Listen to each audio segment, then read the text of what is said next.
یہاں ہے وہ نقطہ جس کو کہ آگے کے میں نے لکھا ہے اور میں چاہتا ہوں اس کو یہی بیان کر دوں. ایک قادیانی سے جب میں نے اس معاملے پر بحث کی ہے تو جو سورہ بقرہ میں آیا ہے فَبُہِتَ الَّذِي كَفَرَ، تو میری دلیل کے آگے وہ بالکل مبہوت ہو کر رہ گیا، دائیں بائیں بغلیں جھانکنے کے سوا کچھ نہ رہا. دیکھیے غلام احمد قادیانی نے اپنے فتنے کا آغاز کہاں سے کیا تھا یہ سمجھ لیجیے. پہلے وہ ایک مناظر تھے، بہت اچھے مناظر. غلام احمد قادیانی تھا کہنا چاہیے، غلطی سے دے کے بیٹھا ہوں. آریہ سماجیوں سے مناظرے کیے، عیسائیوں سے مناظرے کیے، مناظروں میں فتح حاصل کی، مسلمانوں کی آنکھوں کا تارا بن گئے، محبوب ہو گیا.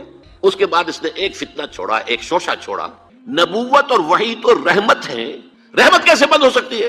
وحی تو انسانوں کی ہدایت کے لیے ہے، انسان ختم نہیں ہوئے وحی کیسے ختم ہو جائے گی؟ دیکھیے بظاہر یہاں دلیل ہے، اٹ اپیئرس کنونسنگ، بات سمجھ میں آتی ہے. یہیں سے یہ حل مل جائے گا آپ کو. کیا وجہ ہے کہ بڑے بڑے اعلیٰ تعلیم یافتہ لوگ جو ہیں اس کا شکار بن گئے؟ دنیا میں ایک ہی مسلمان نام کا سائنسدان جو ہے وہ آیا ہے ٹاپ پر، وہ قادیانی. ایک ہی مسلمانوں کا نام رکھنے والا جو ہے وہ international court of justice Hague کا جو ہے جج بنا ہے، وہ کون؟ قادیانی. ڈاکٹرز قادیانی، انجینئرز قادیانی، بڑے بڑے. یہ کیوں؟ یہ بات ایسی تھی کہ جو بظاہر دل کو اپیل کرتی ہے کہ جب حضرت آدم سے کہا تھا اما یاتینکم منی ھدی فمن تبع ھدایا فلا خوف علیہم ولا هم یحزنون، انسانوں کی ہدایت کے لیے وحی کا راستہ کھولا گیا.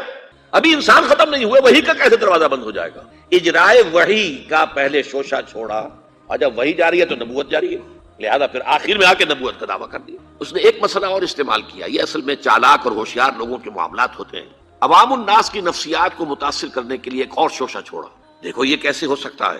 ہمارے نبی حضرت محمد صلی اللہ علیہ وسلم وہ فوت بھی ہو گئے، دفن بھی ہو گئے، زیر زمین دفن ہے، اور عیسیٰ ابن مریم وہ آسمان پر اٹھا لیے گئے، وہ آسمان پر ہے. کیسے ہو سکتا؟ اب عام مسلمان کے لیے اس میں بھی ایک اپیل کہ اس میں تو گویا کہ ثابت ہوا کہ حضرت عیسیٰ ابن مریم جو ہے وہ افضل ہو گئے محمد سے صلی اللہ علیہ وسلم. یہ ہے وہ چیزیں کہ جن سے حالانکہ افضلیت کا اس سے کوئی تعلق نہیں.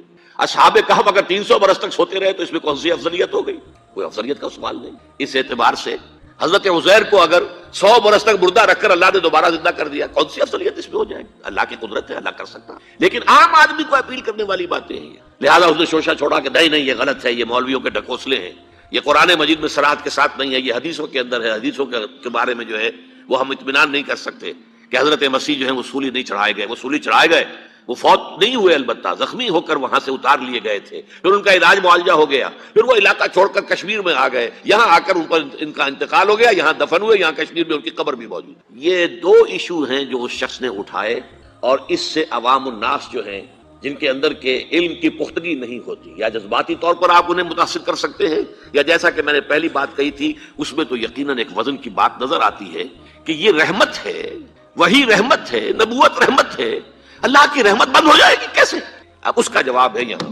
میں نے اس قادیانی سے کہا کہ مجھے یہ بتاؤ کہ کیا تم یہ مانتے ہو کہ اللہ کی ہدایت قرآن میں کامل ہو گئی؟ انہوں نے کہا ہاں ہم مانتے ہیں، ہدایت کامل ہو گئی. میں نے کہا کیا تم یہ مانتے ہو کہ قرآن محفوظ ہے، اس میں تحریف نہیں ہوئی؟ ہاں مانتے ہیں قرآن محفوظ ہے، اس میں تحریف نہیں ہوئی. پھر میں نے کہا مجھے منطقی وجہ بتاؤ، پھر اس وحی کی کھڑکی کو کھلے رکھنے کا فائدہ کیا ہے؟ وہاں سے جو آنا تھا جو مکمل ہو گیا قرآن. ہاں قرآن میں اگر تحریف ہو جاتی، اس کی حفاظت کا ذمہ نہ لیا گیا ہوتا تو کسی نبی کی ضرورت تھی کہ جو آ کے اس کی تصحیح کرتا کہ یہ بات یوں نہیں یوں تھی، یہ غلطی کر دی گئی ہے، ورنہ حقیقت یوں تھی. منطقی اعتبار سے ایک حاجت، ایک جواز پیدا ہوتا ہے اس وحی کے جاری رہنے کا اور نبوت کے جاری رہنے کا، بشرطے کہ ان دو باتوں میں سے کسی ایک کو مانو. یا تو یہ کہو کہ ہدایت قرآن میں مکمل نہیں ہوئی، اور یا کہو ہو تو گئی تھی لیکن قرآن جو ہے گم ہو گیا، قرآن کے اندر تحریف ہو گئی، وہ اصل قرآن نہیں ہے.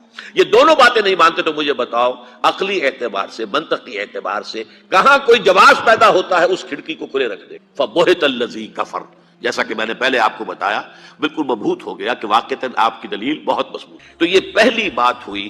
پہلا مظہر نبوت کی تکمیل کا کیا ہے کہ وہ ہدایت، فلسفیانہ ہدایت، ایمان کی ہدایت، فکری اور نظری ہدایت جو اللہ تعالیٰ نے انسانوں کو دینی تھی وہ قرآن میں مکمل ہو گئی. دوسرے دین حق دیا گیا، اور دین حق کی بھی تکمیل ہوئی ہے محمد الرسول اللہ صلی اللہ علیہ وسلم. اس کی آیت تو میں پہلے آپ کو سنا چکا ہوں، الیوم اکملت لکم دینکم واتممت علیکم نعمتی ورضیت لکم الاسلام دینا. لیکن اس کے بھی پس منظر کو سمجھ لیجئے. جیسے انسان کے ذہنی ارتقاء کے مراحل آئے ہیں، فلسفیانہ شعور میں ترقی ہوئی ہے، اور ہوتے ہوتے وہ اپنے بلوغ کو پہنچا ہے، میچورٹی کو پہنچا ہے، ایسے ہی انسان کے اندر تمدنی طور پر ارتقاء ہوا ہے. ایک دور وہ تھا عبادت کی ایک روح بتائی حضور نے، لب لباب کہیے اس کا، وہ کیا ہے؟ دعا۔ الدعاء مخ العبادہ، الدعاء هو العبادہ۔ حضور کی یہ دو احادیث بہت سادہ، بہت مختصر۔ دعا ہی عبادت کا جوہر ہے۔ مخ کہتے ہیں ہڈی کے اندر جو گودا ہوتا ہے وہ مخ ہے، گودا جو ہے عبادت کا وہ کیا ہے؟ دعا۔ توحید فی الدعا کیا ہے؟ صرف اللہ کو پکارا جائے گا، اور شرک فی الدعا، جس کو بھی پکاریں گے آپ مدد کے لیے اس کو آپ نے معبود بنایا ہے، کسے باشد۔ یہ مسئلہ سمجھ لیجئے، لا تدعو مع اللہ احدا، اللہ کے ساتھ کسی کو مت پکارو۔ حضور نے فرمایا کہ جوتی کا تسمہ بھی مانگنا ہو تو اللہ سے مانگو، اللہ نے تو دروازہ کھولا ہوا ہے، جو چاہو مانگو، کسی اور سے مت مانگو۔ دیکھیے ایک علمی مسئلے اور ہوتے ہیں، یہ جو روحانیات کا معاملہ ہے، عالم ارواح میں کیا صورت ہے، ارواح صرف کہیں اللہ کے پاس کسی کولڈ سٹوریج میں ہے یا اس کا اس دنیا سے بھی کوئی تعلق ہے، یہ علمی مسائل ہیں۔ فرض کیجئے اس وقت کوئی ارواح یہاں موجود ہو، فرض کیجئے، میں اس کا انکار نہیں کروں گا، ہو سکتا ہے کہ ہو سکتا ہے کوئی روحانیت والا شخص بتا بھی دے کہ ہاں فلاں کی روح موجود ہے، ہوگی بھائی، اسے نظر آتی ہوگی، ٹھیک ہے۔ یہ بھی ہو سکتا ہے کہ کوئی شیطان جن ہو اور وہ دھوکہ دے رہا ہو کہ میں فلاں کی روح ہوں، ہو سکتا ہے کہ نہیں؟ لیکن یہ بھی ہو سکتا ہے، وہ بھی ہو سکتا ہے، مجھے اس سے بحث نہیں۔ مجھے جس سے بحث ہے وہ یہ ہے کہ مجھے پکارنے کی اجازت نہیں ہے، ہوا کرے، کسی کی روح موجود ہو، ہوا کرے، مجھے میرے رب کی اجازت نہیں ہے کہ میں اسے پکاروں۔ مدد مانگوں گا اللہ سے، دعا کروں گا اللہ سے، استغاثہ کروں گا اللہ سے، تکلیف کے لیے دہائی دوں گا اللہ کی۔ اب اللہ جس سے چاہے کروا دے، کسی روح کو بھیج دے، کسی فرشتے کو بھیج دے، مجھے کیا ہے؟ مجھے آم کھانے ہیں، پیڑ نہیں گننے۔ فلاں روح نے آگے کام کر دیا، کرے بھائی، میرا کام بننا چاہیے، اور فرشتہ آ گیا اس نے کام بنا دیا، کرے، مجھے کیا غرض ہے اس سے، میرا کام بننا چاہیے۔ میرا مسئلہ یہ ہے کہ مجھے پکارنا ہے صرف اللہ۔ اللہ کو اس کی بھی قدرت ہے کسی کو نہ بھیجے، نہ کسی روح کو بھیجے، نہ ملائکہ کو بھیجے، بغیر کسی کے جو چاہے کر دے۔ اللہ کا مرضی ہے، وہ چاہے کسی روح کو بھیج دے، کسی فرشتے کو بھیج دے، مجھے اس سے غرض ہی کوئی نہیں۔ مجھے تو اپنی تکلیف کا دور ہونا مطلوب ہے، اس کے لیے میں پکاروں گا۔ سمجھ رہے؟ دیکھیے میں سادہ ترین کر رہا ہوں مسئلہ، عبد القادر جیلانی کی روح یہاں ہے یا نہیں، حضور کی روح انور یہاں ہے یا نہیں، یہ تو علمی مسئلہ ہو گیا نا۔ یہ فرشتے یہاں ہیں کہ نہیں، کوئی اختلاف ہے؟ میں پکار سکتا ہوں اسے کہ بھائی ذرا میرا کام کر دینا، یہ کروں گا تو شرک۔ موجود ہیں کرامن کاتبین ہے کہ نہیں؟ موجود ہونا نہ ہونا یہ مسئلہ علمی، جو اصل میں شرک سے متعلق مسئلہ ہے وہ یہ ہے کہ پکارنے کی اجازت نہیں۔ دیکھیے حضور کی ایک حدیث ہے، اور یہ ایک ہمارے لیے خوشخبری ہے۔ آج 8واں دن ہے، آپ اپنی نیند کی قربانی دے رہے ہیں، آ رہے ہیں، سن رہے ہیں۔ یہ حدیث بھی سن لیجئے، بشارت والی حدیث ہے۔ مجتمع قوم فی بیت من بیوت اللہ، نہیں جمع ہوتے کچھ لوگ اللہ کے گھروں میں سے کسی گھر میں۔ اس کا مصداق اول تو مسجد ہوگی، لیکن تقریباً تمام محدثین نے مانا ہے کہ صرف مسجد تک محدود نہیں ہے، سب گھر اللہ کے ہیں۔ یہ جگہ کس کی ہے؟ تو عام ہے یہ چیز، لیکن مسجد کیا ہوگا تو وہ مصداق اول ہو جائے گا۔ مجتمع قوم فی بیت من بیوت اللہ یتلون کتاب اللہ ویتدارسونہ بینہم، کام کیا کر رہے ہوں کہ اللہ کی کتاب پڑھ رہے ہوں، وہ سمجھ رہے ہوں، سمجھا رہے ہوں، تو کیا ہوتا ہے؟ الا نزلت علیہم السکینہ، ان پر اللہ کی طرف سے سکینت کا نزول ہوتا ہے۔ وغشیتہم الرحمہ، رحمت خداوندی انہیں ڈھانپ لیتی ہے۔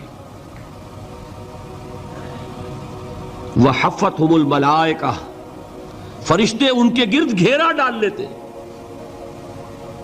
وَذَكَرَهُمُ اللَّهُ فِي مَنْ عِنْدَهُ، اور اللہ ذکر کرتا ہے ان کا ملائکہ مقربین کی محفل میں۔ دیکھو تم کہتے تھے یہ انسان بڑا گھٹیا ہے، میرے وہ بندے اس وقت میرے گھر میں جمع ہے صرف میرے کلام کو سمجھنے کے لیے۔ اللہ فخر کرتا ہے، اس میں ذکر کرتا ہے اللہ۔ لیکن یہ کہ اس وقت جو عالم عرب پر صورتحال پیدا ہو گئی، اس میں ہمیں کیا کرنا چاہیے؟ پاکستان کے جو حالات ہیں ان میں کیا مشورے ہیں، اب میں ان چیزوں کے بارے میں آپ سے چند باتیں عرض کروں گا۔ پہلی بات تو یہ ہے کہ مشرق وسطیٰ کے مسئلے میں اس کے پس منظر کو سمجھ لینا چاہیے۔ ہمارے بہت سے احباب جو ہے وہ فوری طور پر وقتی صورتوں کو، جیسے کہ حالات و واقعات ہوتے ہیں، صرف انہی کے اعتبار سے رائے قائم کرتے ہیں۔ چیزوں کا پس منظر جو ہے نگاہوں کے سامنے رہنا چاہیے۔ اس صدی کا ایک مختصر سا نقشہ ذہن میں رکھیے۔ یہ 20ویں صدی کے آغاز کے وقت، جسے ہم پورا کہتے ہیں مڈل ایسٹ، بلکہ صرف مڈل ایسٹ نہیں، یہاں ہے وہ نقطہ جس کو کہ آگے کہ میں نے لکھا ہے اور میں چاہتا ہوں اس کو یہی بیان کر دوں۔